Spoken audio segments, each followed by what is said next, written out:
A vision without a plan is just a dream. A plan without a vision is boring. Ultimately, the success of any football club is driven by the first team results.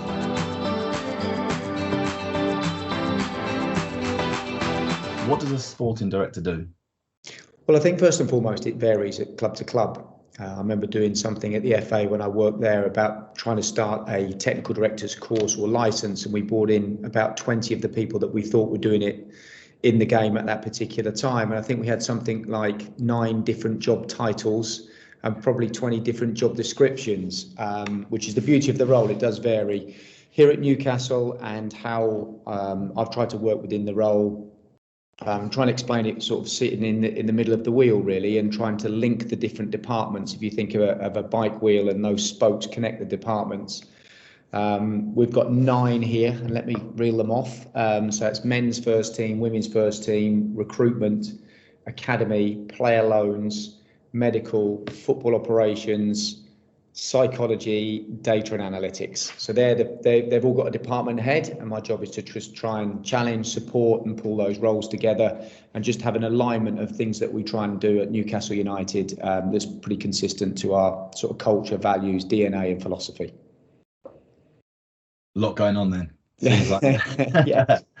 With so much going on, how do you, as a football club, how do you plan for success?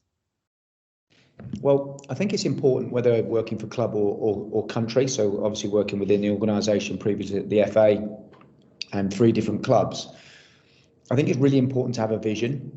And so that's normally set by the board, but have something that is a vision, a target that people can aspire to and align to.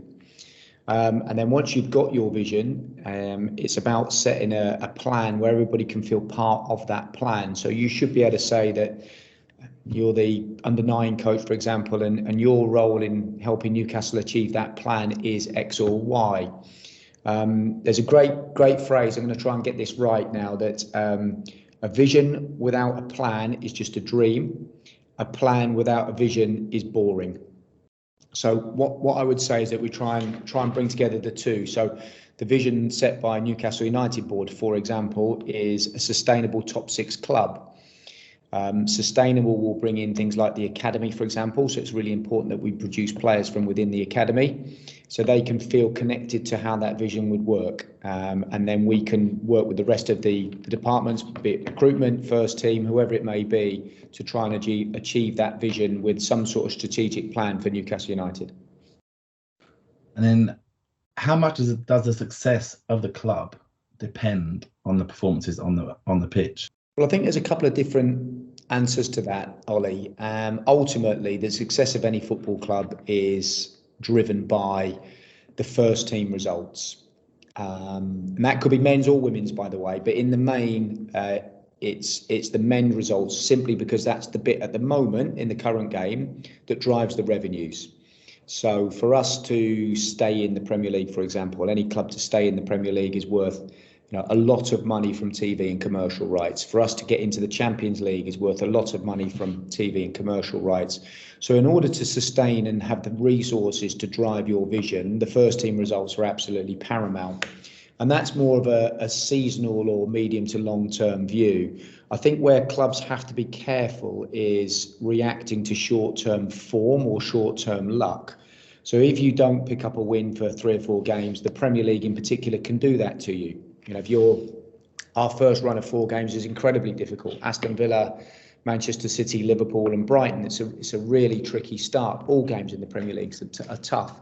But we could easily have had, 1 point out of those first 4 games. We won the first one, lost the second one. So you just have to be a little bit careful that you don't react to short-term results as a sporting director, as a board, as an ownership, as supporters, and just concentrate a little bit more on the medium to long term. As you rightly say, there's always moments for every team that you have rocky periods and you don't quite hit the levels which your vision or your expectation may have. So for anyone working behind the scenes in a football club or national team level, how important would you say education is? I think education is crucial. It gives you a couple of different things. It gives you the credibility, for example, that you've got the qualifications and you're serious about your career. So whether that's as a physio, whether that's as a psychologist, whether that's as a coach, and you've got the requisite qualifications, I think it shows, one, that in certain disciplines you have to have those qualifications in order to work in the game. But even if you don't, even if they're non-mandatory qualifications, so for example, like the recruitment qualifications, or a directorship in as a sporting director, then they're not mandatory qualifications in the game at this particular moment in England. But what it would say to me as a maybe prospective employer is that candidate X or Y is serious about devoting themselves to their career. They want to get better, they want to learn, and it gives you those, in fact, probably even more powerfully so if they're non-mandatory qualifications, because you're actually doing them not because you have to, because you want to. So I think that's really important. I think it's really important for all of us, that it's vital that you have that mindset that you want to get better and learn every day. And whether that's through formal qualifications, and my second point would be the informal qualifications. So that can be CPD, that can be going to have a look at a different organisation, going to have a look at an organisation or a sport that's in the same field as yours, but you're looking to pick up and learn things. You're going with an open mind, it's sharing ideas. It might be reading a book. It might be doing a different sort of course that's outside of sport. I think learning is absolutely vital. It could be learning a language. All these things could be really important to you in your career, and I think gives you that mindset that you're open to learning and improving on a daily basis. Thank you. Some great points there. Now I'm going to put you on the spot here. What's the best advice you've ever been given?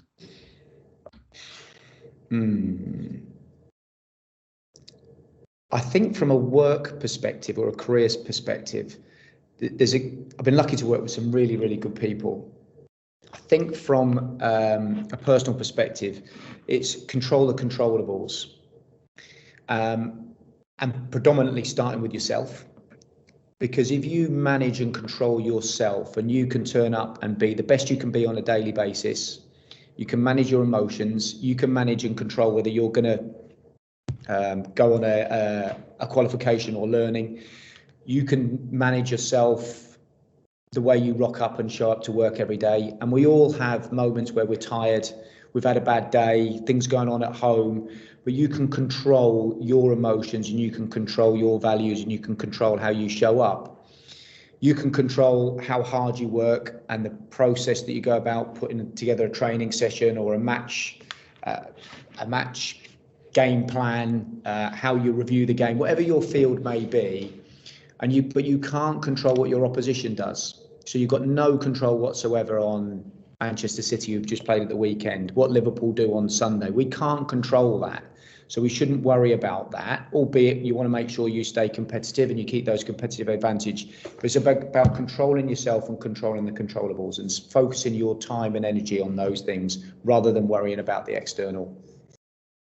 Yeah, I've heard that a lot recently. That I ask this question quite a lot, and a lot of recent, don't worry about what you can't control, just focus on yourself. So it's obviously a big message in the world of football. So now moving on to women's football a little bit. What are your thoughts on the Lionesses over in Australia? In my notes, I've got in brackets depended on progress, but obviously they reached a final and did really well. And yeah, something the country should be proud of. Oh, brilliant. I mean, talk about inspiring in a nation, and they've done it twice now, haven't they, in successive tournaments. And one of the big drivers in sport and is women's football at the moment. So really improving participation, really improving standards, really improving resources that we put into the game. And I think we're going to come on a little bit later about what we're trying to do here at Newcastle United. But they're the sort of aspirational and inspirational things, the moments that you want that can capture the imagination of the nation, and in particular participation and young girls wanting to go and play football. And whatever sport it is, if it's Wimbledon, if it's golf, if it's the Ashes, the nation doing well is a brilliant way of inspiring future generations to watch and participate in football. So I was absolutely delighted for the team that they got to the final and inspired the nation. Unfortunately, it didn't quite work out on the day, but even so, getting to a World Cup final is an unbelievable achievement.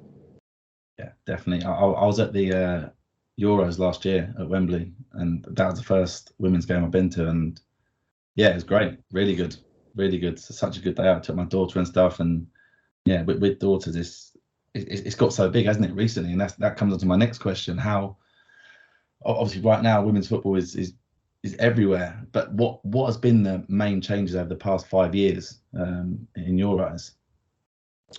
Well, when I first started at the FA, or how many years ago now, in 2013 it was, so 10 years ago, blimey, 10 years ago, we were still on pretty minimal central contracts for the senior players.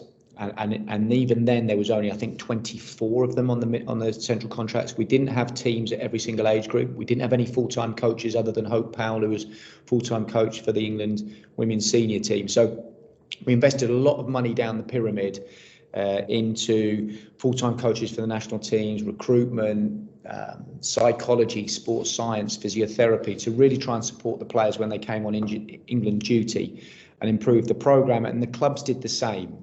So the WSL allowed teams to resource all of those things in a better way. Everybody started investing in the academy system. The girls started to train more often. More and more teams went full time. So that's just really accelerated. And thankfully, the game has seen the importance and supported the importance of women's football, and clubs are now putting more resources towards it. The FA are, commercial partners are, and things like the World Cup and the Euros, the last two tournaments, have only helped to facilitate that and inspire and show commercial partners and clubs how important it is to invest. And if you, like any sport, when the National Lottery first started, it enabled athletes to go full time and concentrate on their sport, and consequently our medal tally went through the roof. And it's the same with women's football. We're allowing the players to focus on becoming full-time players, full-time athletes, putting that support mechanism around them to enable them to really take it seriously. And you've just seen the results in the levels, and the standards have gone through the roof. Yeah, definitely. Now on to club level. Club level, obviously Newcastle United women, now the first professional women's team in the National League North. How proud are you of this achievement, and what role did you play in taking this significant step? Well, when I first started, the women's team didn't report into me, didn't come into my sort of area. And at the time they were reporting into, I think it was the foundation. The players were paying to play and washing their own kit. Training venues were really poor, and the club didn't invest into the women's team. The new owners were instrumental in saying that the women's team were an important part of our vision. So August last year, only 12 months ago, we moved the women's team into the club. So then they're now part of the club rather than the foundation. And we were able to support the girls with better resources, up their training time, improve their training pitch, start to give them expenses rather than them paying to play. And then on promotion last year, when we achieved a promotion in May, we wanted to try and push into a full-time model. And the challenge that you've got is the players were teachers, police officers, and so you can't just pay them a minimal wage. Not that we would want to anyway, but you've got to pay them a wage that's that relates to the careers that they're putting on pause or giving up to become full-time athletes, and we were delighted to be able to do that. So Becky and her team went full-time professional on the 1st of August, so we've been full-time professional I think for about 3 weeks. And it gives us the opportunity for the girls to train in the day and fully focus on being professional players. And it was, like I say, it was instrumental in the owner's vision that they wanted to invest in the women's team. Brilliant. I can only see it going up and up from here. So if you weren't working in football, what would you be and why? Redundant. What would I be? I trained and worked in my early career as a PE teacher. So I went to university and did a PE degree, and then I worked for 3.5 years as a PE teacher before I came out of teaching and went into full-time coaching and playing at the time over in America. I thoroughly enjoyed my 3.5 years as a PE teacher. I think I spent about 80% of my time with a bib on, joining in some sort of sport or activity with the kids, and loved it, I have to say. So I think probably I'd still be doing that. I'll be in some form of sport, coaching, education, and that was always my passion, and that was something that I loved doing. So I think I'd probably still be a PE teacher. Nice. And then when did you realise you wanted to work in sport? It's quite similar to that last question, but like, for me, it's just been since I was a kid, basically, and I can imagine it'd probably be the same for you. I think it is. I was thinking about this question earlier. So from around about the age of 6 or 7, I was serious about football. I joined the Cubs team, I think, as a 7 or 8 year old. I remember playing for my village team under 12s as a 7-year-old. So I was mad about football, but I was also mad about sport. And it was back in the day in a small village in Norfolk. In the summer, you played cricket. In the spring, autumn and winter, you played football. If Wimbledon was on, we'd go down to the local tennis courts and play tennis. Just used to play everything. So I was sport mad, sport bonkers. I'd watch anything, I'd play anything, I'd join in anything, and just wanted to do sport, really. So I think I probably, back in an early day there, without consciously thinking as a 6-year-old, I want to work in sport. I just love sport, and that was the main thing I was interested in. So probably from that day would be my first thought about wanting to do sport full time. Yeah, I think that's the same for a lot of our students, to be honest. Like, if you're not going to make it as a professional athlete, which is, I mean, the numbers are there. It's very slim chances, isn't it? But if you're not going to, then what's the next best thing? Is working in the media, or like yourself, working in the behind the scenes, that type of thing. So yeah, thank you very much for that. So last couple of questions. We did an advice one last time, but that was advice that's been given to you. It might even be the same one. But what is one piece of advice you'd give to anyone wanting to work in sport or football? I think a lot of your students that will be watching this will not be big named ex-players. And I wasn't either. So I had a failed career in football, really, at lower level, not making it through the ranks. So I think first and foremost is never give up. You have to experience and you have to work through some sort of adversity. So my number one choice would have been to be a high profile full-time professional player, aren't we all? And I think we've already alluded to that in the conversation earlier. So after being released from Norwich City, it's almost, okay, what next? And I knew I wanted to work in sport, so I ended up going to university, being a PE teacher, playing semi-professional football, and then working my way back into sort of coaching and through the system at Peterborough in the academy. So I think there's first and foremost, never give up. Never give up your dream. And nowadays in professional football in particular, there's more and more roles in multiple fields. So EPPP, Cat 1 academies employ sort of 50 or 60 people. Back when I first started at Peterborough, and certainly when I went to Cambridge at Hereford Youth, I think we had 4 full-time roles. So there are more and more multiple opportunities to work in sport than there were there. And the second bit is work harder than anyone else. Because rightly or wrongly, there can be some opportunities given to high-profile ex-name players that I'm sure that they've deserved through their playing career. But ultimately, the majority of your candidates and students watching this, a majority of people don't have high-profile playing careers. So you've got to work harder. So if you work harder than anybody else, never give up, work harder than anybody else, I think you give yourself a chance of achieving your dream. Definitely. And it's all about, like you said, that comes onto the controlling what you can control type of thing, like working hard, your emotions, that type of thing. So yeah, brilliant. Thank you very much. Lastly, can you just describe the life of a director in one word? Describe the life of a sporting director. My role. Sorry. Yeah. Exhilarating.